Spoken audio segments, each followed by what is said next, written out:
कर्नाटक का सबसे सटीक एग्जिट पोल न्यूज नेशन आपके सामने रखेगा और लगातार हम आपको बता रहे हैं कि कर्नाटक में क्या कुछ वोटर के मन में है, ये जानने की हमने कोशिश की। हमारा सैंपल साइज क्या रहा और क्या प्रोसीजर रहा, ऑनलाइन ऑफलाइन दोनों सर्वे हमने जो है किए। हमारे साथ लगातार कौशिक जी बने हुए हैं सीजीएस से, उनसे हम बात करते हैं, महेश कौशिक जी से भी।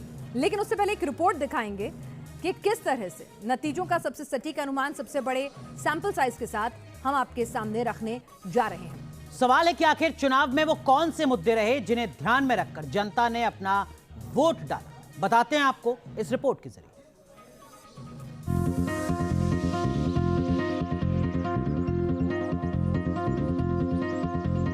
पोलिंग बूथ के बाहर भीड़, लाइन लगकर मतदान करते लोग। कर्नाटक में जब जनता जमहूरियत की जिम्मेदारी निभाने के लिए पोलिंग बूथ तक पहुंची तो वो क्या सोच रही होगी, किस मुद्दे पर जनता ने वोट दिया होगा। इन सवालों का जवाब समझने के लिए हमें उन मुद्दों की बात करनी होगी जो चुनावी गहमा-गहमी के दौरान उठाए गए। वैसे कर्नाटक में चुनाव प्रचार का आगाज तो विकास और भ्रष्टाचार के मुद्दे पर हुआ, लेकिन जब कांग्रेस ने अपने मैनिफेस्टो में बजरंग दल को बैन करने की बात कही तो चुनाव का माहौल ही बदल गया। पीएम मोदी की अगुवाई में बीजेपी ने बजरंग बली के मुद्दे को उठा लिया। दोनों हाथ बढ़ करके मेरे साथ बोलिए, बजरंग बली की,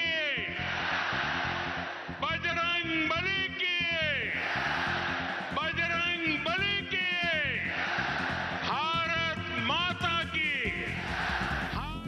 बजरंग बली का मुद्दा कर्नाटक के लिए इमोशनल मुद्दा है। यहाँ के लोगों की मान्यता है कि बजरंग बली की जन्मस्थली कर्नाटक है, लिहाजा पवन पुत्र का मुद्दा उठाकर पीएम नरेंद्र मोदी ने कांग्रेस को कटघरे में खड़ा करने की कोशिश की।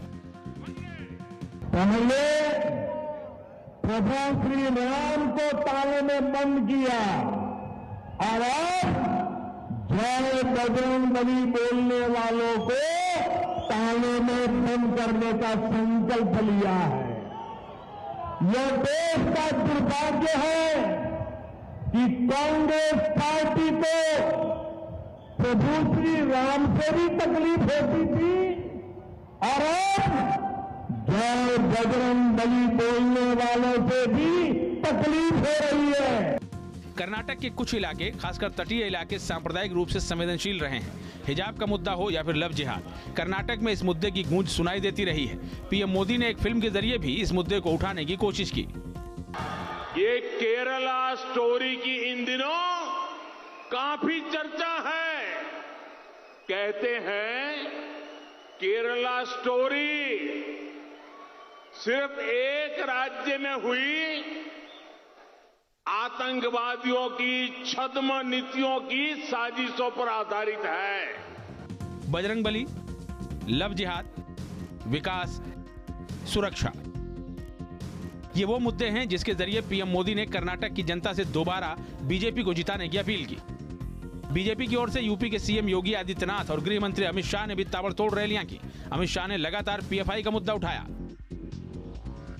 हमने पीएफआई को बैन किया है, सफलतापूर्वक बैन किया है और मैं मानता हूं कि पीएफआई इस देश में धर्मांधता और कट्टरता बढ़ाने वाला ऑर्गेनाइजेशन था।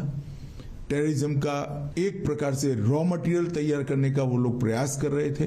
कई ऐसे डॉक्यूमेंट मिले हैं जो बताते हैं कि इनकी गतिविधियां देश की एकता और अखंडता के लिए अच्छी नहीं थी। भले ही चुनाव विधानसभा का हो, लेकिन बीजेपी ने राष्ट्रवादी मुद्दों के जरिए कांग्रेस को घेरने की कोशिश की। इसके उलट कांग्रेस वोकल फॉर लोकल यानी स्थानीय मुद्दों को ज्यादा तरजीह देती नजर आई। राहुल के साथ इस बार प्रियंका गांधी भी एक्टिव नजर आई। पहला ऐसा प्रधानमंत्री देखा है जो आपके सामने आकर रोता है कि मुझे गाली लग रही है। आपके दुख सुनने के बजाय अपना दुखड़ा आपको सुनाते हैं और किसी ने उनके ऑफिस में बैठकर एक लिस्ट बनाई है। वो आपकी समस्याओं की लिस्ट नहीं है, वो ये लिस्ट है कि मोदी जी को कितनी बार किसने गाली दी है। कम से कम एक पन्ने पे फिट तो आ रही है। दिल्ली से लेकर बेंगलुरु तक के नेताओं ने मुद्दे तो कई उठाए, लेकिन जनता ने किस मुद्दे पर वोट दिया ये कहना मुश्किल है। जनता ने अपना मत दे दिया है, किसके पक्ष में वोटिंग हुई है इसका फैसला 13 मई को हो जाएगा। Team news nation. तो एक खास पैनल लगातार हमारे साथ जुड़ बना हुआ है। अब हमारे साथ कांग्रेस पार्टी के वरिष्ठ नेता, पूर्व मुख्यमंत्री उत्तराखंड के हरीश रावत साहब जुड़ चुके हैं। हरीश रावत साहब, बहुत बहुत स्वागत है आपका न्यूज नेशन पर। कर्नाटक में वोट डाले जा रहे हैं और अब से थोड़ी देर में न्यूज नेशन एग्जिट पोल दिखाएगा। कांग्रेस कर्नाटक के चुनाव को किस तरीके से देख रही है? क्या आपको लगता है कि कांग्रेस के अच्छे दिन कर्नाटक में आ सकते हैं इस बार, और उसके पीछे की वजह क्या आपको लगती है? निश्चित तौर पर आ रहे हैं। आप पिछला इतिहास देख लीजिए, जब भी कांग्रेस के सामने और देश के सामने गंभीर चुनौतियां आई हैं, कर्नाटक के लोगों ने कांग्रेस के साथ खड़े हुए हैं, कांग्रेस के नेतृत्व के साथ खड़े हुए हैं, और आज भी कर्नाटक कांग्रेस के साथ खड़ा होगा और हम बहुत अच्छे बहुमत से कर्नाटक में सरकार बनाएंगे। जी, लेकिन उसके पीछे की वजह क्यों हरीश रावत साहब? क्योंकि जिस तरीके का आक्रामक प्रचार प्रधानमंत्री नरेंद्र मोदी से लेकर भारतीय जनता पार्टी के तमाम दिग्गज नेताओं ने किया है, कर्नाटक में पहुंचकर रैली, रोड शो, जनता से सीधा संवाद, उसके बाद बीजेपी को लगता है कि पाला कहीं बदल चुका है। देखिए, 4 बिंदु हैं जिन बिंदुओं पर हम बिल्कुल कॉन्फिडेंट हैं कि कांग्रेस वहाँ जीतने जा रही है। एक तो कर्नाटक में बीजेपी ने बड़ी लचर सरकार दी है, नॉन परफॉर्मिंग गवर्नमेंट दी है।